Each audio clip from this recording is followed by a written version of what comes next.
In the 1960s, the global aviation industry was awash with new potential, as the prospect of supersonic passenger airliners emerged as a natural outcome of experiments in faster-than-sound travel in military aviation, with the joint venture of Britain and France, the BAC Aerospatiale Concorde, poised to become the first successful endeavour of this new field of cutting-edge technology. However, with the Cold War being very much at its peak during this period, with the capitalist West and communist East waging a bitter battle fought with espionage to gain military and technological supremacy, a network of spies was able to infiltrate both the French and British ranks of the Concorde project, and thereby help usher forward the development of the Soviet Union's own supersonic airliner project, the Tupolev Tu-144. While various aircraft came close to, and in some cases exceeded, the speed of sound during World War II, the first recognized flight exceeding the sound barrier by a manned aircraft in controlled level flight took place on October 14, 1947, when test pilot Chuck Yeager pushed the Bell X-1 research rocket plane to a speed of nearly 1,000 miles an hour. From there, developments in aircraft technology, spurred on by the urgency of the newly emerging Cold War between the capitalist nations of the West and the communist nations of the East, led to a frenzy in the creation of new models, both experimental and mainstream, that would form the aeronautical front line in an expected military confrontation between the Western and Eastern powers. However, as an aside to the higher priority development of fighters and bombers, the possibility of applying supersonic aircraft technology within civilian circles was also examined, with November 5, 1956, seeing the establishment of what was known as the Supersonic Transport Aircraft Committee, or STAC, that would bring together representatives of Britain's aircraft and engine manufacturers to study the potential of a supersonic airliner. Going under the development title of the Supersonic Transport, or SST, the first STAC proposals of 1959 came down to two variants of potential models that would achieve maximum speeds of Mach 1.2 and Mach 2.0, while in the United States during 1961, Douglas Aircraft publicized a design study for an SST that would be capable of flying at Mach 3 while cruising at 71,000 feet, with a proposed service entry of 1970 and a sales output of over 100 units. With Britain and France signing an agreement in 1962 to jointly develop the European SST project between the British Aircraft Corporation, or BAC, and Aerospatiale, the Federal Aviation Administration of America established a competition for an SST that would outpace the European model in terms of speed, size, and performance, leading in 1964 to the development of several proposals from North American, Lockheed, and Boeing.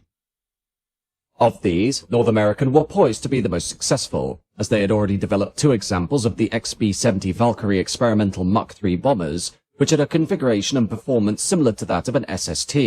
and were used as testbeds for SST concepts, while Lockheed proposed the L-2000, a double-delta model with a capacity of 220 passengers, and Boeing proposed the Model 2707, as a combination of its Mach 2 top speed and the designation of the earlier Boeing 707 Airliner of 1958.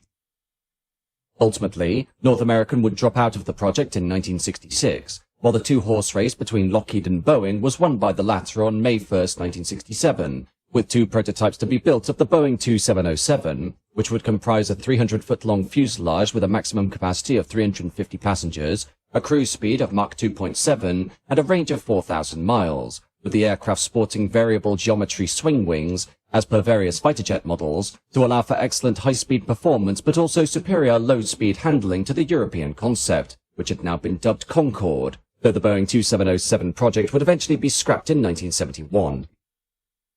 Meanwhile, on the opposite side of the Iron Curtain, the government of the Soviet Union eagerly observed the brewing competition for supersonic airliners as a natural progression of the space race between the East and West, and thus chose to step into the ring on September 19, 1962, under the order of Chairman of State Committee of Aeronautical Technology No. 306, with Andrei Tupolev being entrusted as general designer of this new model.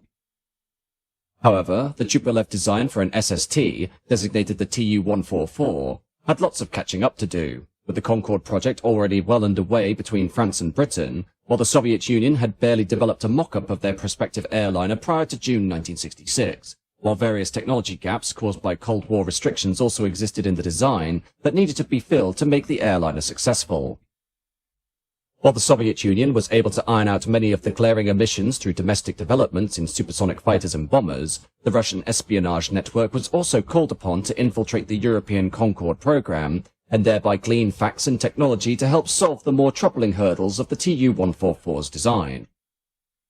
By the mid-1960s, the Soviet Union had established an extensive network of agents across the entirety of Western Europe, with operatives ranging from KGB agents dispatched by the Soviet state itself to communist sympathizers within Western European governments and industries who sold secrets across the Iron Curtain via various contacts and handlers based in West Germany, Belgium, the Netherlands, France and Great Britain.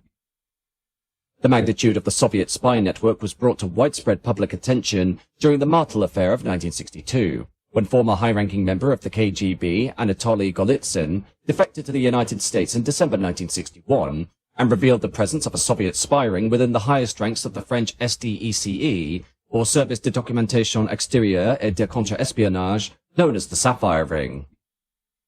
The unveiling of this information sent shockwaves across the intelligence community, while the deputy head of the SDECE, Louis Gilbeau, committed suicide by throwing himself out of his office window in July 1962. While James Angleton, the CIA chief of counterintelligence, persuaded director of the CIA, John A. McCone, to have President John F. Kennedy warn President Charles de Gaulle of the very real threat of Soviet infiltration within the SDECE and even his own cabinet. However, President de Gaulle considered that the Americans and the British were manipulating Golitsyn to cast aspersions on French integrity, a view that would be maintained by the French government even after the arrest and conviction of Georges Pack, a senior French government official, in 1965 on charges of espionage.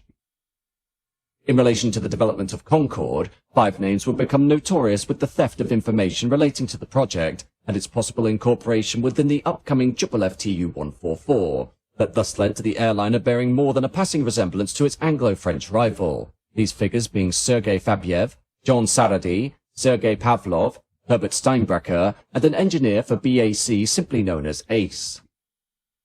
The first agent of note in the procurement of Concorde information for the Soviets, which was officially codenamed Operation Brunhilde, was Sergei Pavlov, a KGB operative who worked in Paris under the guise of station manager for the Russian national airline Aeroflot.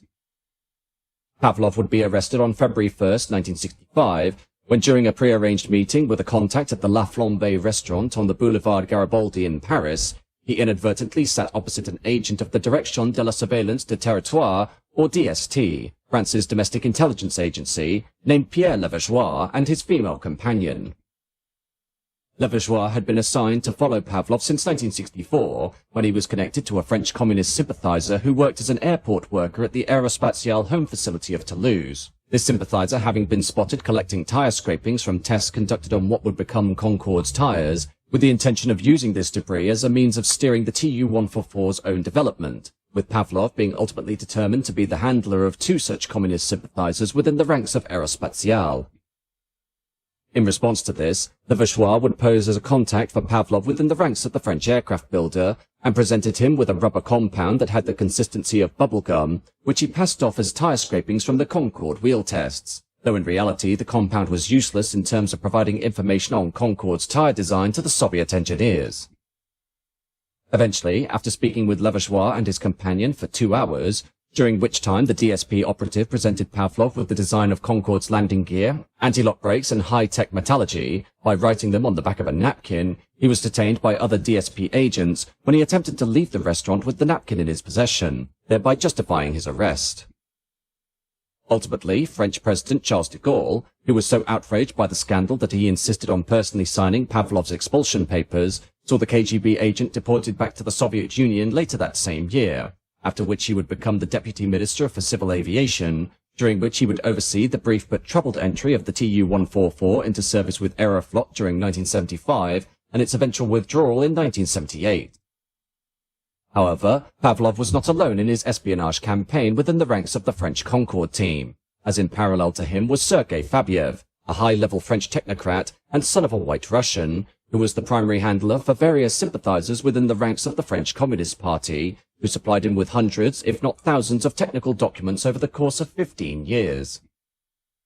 Beginning his espionage campaign during 1962 as part of the Operation Brunhilde initiative, Fabiew's most significant procurement was the theft of Concorde's entire technical documentation on microfilm to the Central Aerohydrodynamic Institute in Moscow, being shuttled to the Soviet Union in a hidden compartment behind a heating grill in the first-class toilet on the Ostend to Warsaw Express train, and then taken forward using Aeroflot couriers on scheduled flights.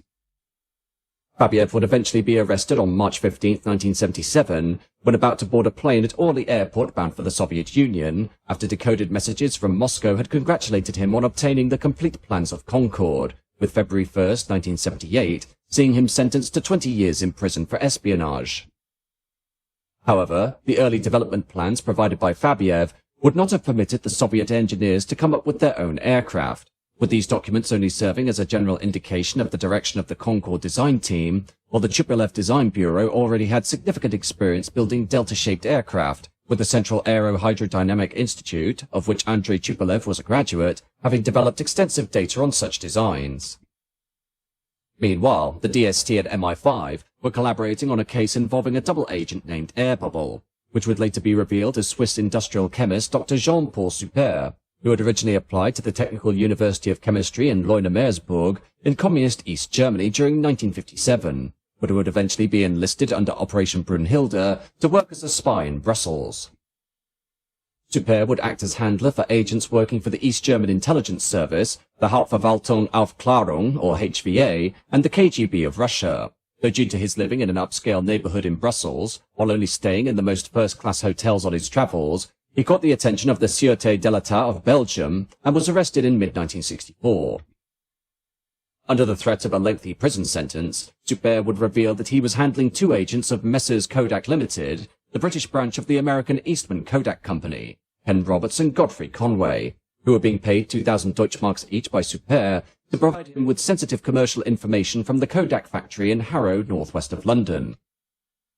Ken Roberts was a film spooler who had worked at Kodak for 23 years and was an active member of the British Communist Party and an ardent trade unionist, while Godfrey Conway, a film coater and fellow trade unionist, had worked for 17 years with the company, with the only complaints against either man being an objection that had been taken by the management to their advocacy of trade unionism. With Soupert having provided information as to his own espionage dealings in the United Kingdom, he agreed to supply details to the Central Criminal Court on October 23, 1964, in exchange for Kodak paying him a sum of £5,080 in Belgian francs, with Soupert placing himself at the disposal of Kodak and the police to give evidence against Conway and Roberts, with all expenses for Soupert and his wife paid for by Kodak and the legal team. Subsequent to this, on November 29, 1964, the home of Conway was searched under warrant by a chief inspector, a detective sergeant and 6 plainclothes police officers, while Roberts was arrested at the Kodak plant itself, with both men being released on a £50 bail before being re-arrested a few days later and charged under the Prevention of Corruption Act 1906, with both men released again on a £1,000 bail, but were both dismissed from their jobs at Kodak. Among the industrial secrets received by Soupert from Conway and Roberts at Kodak, these included developed photographic plans and information on the Concorde project, which Soupert would subsequently hand to East German industrial spy Herbert Steinbrecher, who was running agents inside the French Concorde assembly plants, as well as Soupert in Belgium.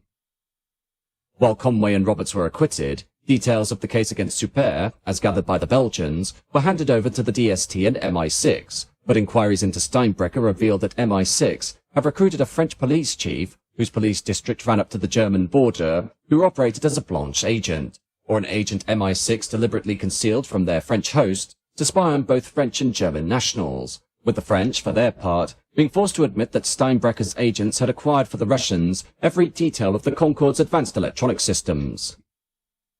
As for Steinbrecher himself, he would be arrested in late 1964 based on Soupert's information, thus revealing that he had paid Concorde employees for almost 5 years to obtain information, and thus leading to him being sentenced to 12 years in prison. In 1966, the scandals continued when Jean Saraday, a Czech national disguised as a Catholic priest, was arrested in France by the DST for infiltrating the Concorde factory at Toulouse and smuggling out crucial information on the airliner to his Soviet handlers via microfilm, with these Soviet agents being disguised as tourists who would transfer the information back to Russia aboard the Ostend to Warsaw Express, though the subterfuge was uncovered when the microfilm was found hidden inside a toothpaste tube by DST agents. Saraday would prove to be the second Czech agent to be captured in France disguised as a priest, as only a year earlier, Stephen Krygowski had been captured while attempting to smuggle information on the Concorde project back to Russia along the same line of KGB agents disguised as tourists, using the Ostend to Warsaw express train. However, while the French design and construction team in Toulouse had borne the brunt of Soviet infiltration, the British design team at Filton in Bristol were not immune to infiltration by forces from behind the Iron Curtain, as was attested to by the Metrochin archive, a collection of handwritten notes about secret KGB operations spanning between the 1930s and 1980s, made by KGB archivist Vasily Metrochin, which he shared with British intelligence in the early 1990s, during which he revealed that the top agent at work in the Concorde project in the UK was simply known as Ace. Within the Metrochin archive, Ace was recruited initially in 1967 and worked as an aeronautical engineer in the ranks of the British Aircraft Corporation, or BAC, at the former Bristol factory in Filton, with Ace having provided over 90,000 pages of sensitive information to the Soviets regarding various aircraft projects in the UK, including the Vickers Super VC-10 and even the American Lockheed L-1011 TriStar, through the contributions of Rolls-Royce to the American Airliner project. However, it was with Concorde that Ace would gain the most significant notoriety, as assembly of the second prototype, Concorde 002, was being undertaken at Filton during the mid-1960s, with information provided to the Soviets by Ace, including plans for the Rolls-Royce Snecma Olympus 593 engines, as well as the later RB211 engines that would be fitted to the L-1011 TriStar, while Metrochin would organize the smuggling of various microfilms out of the UK and back to Russia. Ace was not alone within the ranks of BAC, as in 1971, Jimmy Doyle, an electrical engineer, was revealed to have shared confidential information on the Concorde project to Soviet agents for financial gain, while Peter Wright, an agent for the British Domestic Intelligence Agency MI5, revealed that during the mid to late 1960s, the Soviet embassy regularly invited British engineers who had helped build Concorde, lacing them with alcohol and procuring information about the airliner. In later years, it was revealed that Agent Ace was in fact Ivor James Gregory, who had been born in 1909 in Hong Kong before moving to Europe and training as an engineer, with it being determined that Gregory's primary motivation as to the provision of secret information on the Concorde to the Soviets was purely for monetary gain, with Gregory having passed away during 1982 at the age of 73. Ultimately, the information presented by the vast Soviet spy network could not fill the engineering gaps of the Tupolev Tu-144, with one notable omission being the air intake control system, which was central to the effective operation of Concorde, while the lack of information regarding Concorde's use of fuel as coolant for the cabin air conditioning forced the Tupolev engineers to adopt an active air conditioning system that led to the airliner having obscene levels of cabin noise. Similarly, Concorde used an electronic engine control package developed by Lucas Aerospace, which was barred from the Soviets by Cold War embargoes despite their attempts to procure this control system during the mid-1960s, while at the same time, Concorde's airframe was built primarily of a special high-temperature aluminium alloy that allowed for conventional manufacturing techniques. However, due to the somewhat primitive assembly practices and equipment within the Soviet Union, airframe sections for the Tupolev Tu-144 were assembled from machine parts up to 62 feet long and 4.2 feet wide, the quality of the machining for these slabs being so poor that numerous microscopic cracks were left that could propagate across several meters without hindrance, and led to at least 2 structural failures during laboratory testing. Nevertheless, the Soviets, under exceptional pressure to deliver their SST first, rushed the Tu-144 through its development process in a fraction of the time of Concorde, helped along by the information procured from the likes of Ace and Herbert Steinbrecher, so much so that the aircraft would perform its maiden flight from Zhukovsky Airport on December 31, 1968, 2 months before the Anglo-French Concorde.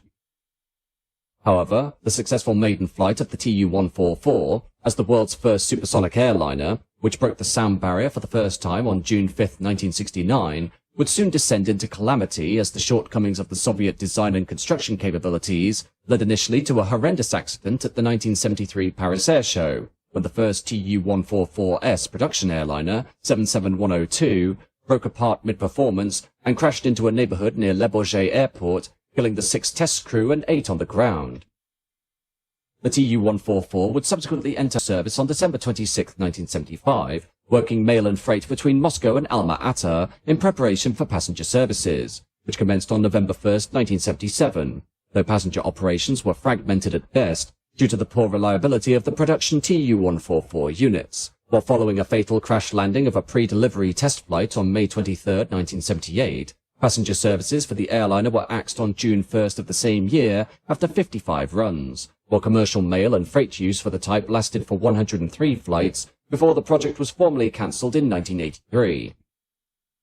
Meanwhile, Concorde would enter service for both the British and French national carriers of British Airways and Air France on January 21, 1976, but the commercial performance of Concorde had been severely stunted for a number of reasons, including the potential impact of sonic booms, fuel consumption woes in the wake of the 1973 oil crisis, and the fear of safety concerns caused by the 1973 loss of the Tupolev Tu-144 in Paris. While Concorde originally sported an order for 100 units from airlines all across the world, including carriers such as Qantas, Pan Am, TWA, American Airlines and Japan Airlines, by the time the airliner finally entered service in 1976, only 4 airlines remained committed to the scheme, with British Airways and Air France taking on their units out of obligation to their respective governments, while CAAC of China and Iran Air maintained their order for 2 units each, but never received their aircraft due to the cancellation of the entire Concorde scheme in 1979. In total, British Airways and Air France would receive 7 units each, with Air France losing 2 examples during their service career, with Foxtrot Bravo Victor Foxtrot Delta being scrapped in 1994 following a downturn in demand after the end of the Paris to Rio de Janeiro via Dakar service in the early 1980s, while Foxtrot Bravo Tango Sierra Charlie crashed with the loss of all lives while departing Paris on July 25, 2000. Concorde would ultimately see a 27-year career operating as the very pinnacle of commercial aviation technology, being the definitive plaything for the rich, with tickets costing up to $9,000 for a transatlantic sortie, thus courting the patronage of some of the most famous celebrities of the 1970s, 80s and 90s, though due to issues of noise pollution and sonic booms, these aircraft were restricted to a limited number of routes, primarily the Paris and London to New York JFK service. Eventually, amid the fallout of the July 2000 Paris crash and the downturn in the airline market following the 9/11 attacks, Concorde found itself rapidly becoming not economically viable for Air France or British Airways, which, compounded by a cessation of technical support by Aerospatiale successor Airbus, meant the last Concorde flight would take place on October 24, 2003, with all surviving units being preserved at various locations across the globe. To summarize, the espionage efforts of the Soviet Union in procuring vital information related to the Concorde project provides an interesting insight as to the lengths the intelligence agencies of the communist bloc would go to ensure that the USSR and its allies could match the West for technological prowess, as well as the methods adopted by the British and European counterintelligence agencies to try and intercept Soviet operatives. At the same time, though, the communist infiltration of the Concorde project in both France and Great Britain illustrates how information was rarely obtained by the agents themselves, but was instead provided by sympathisers and contacts entrenched within the projects, such as Ace and members of the French Communist Party at the Toulouse factory, thereby leading to a highly complex web of detailed supply that went unidentified even years after the project was completed.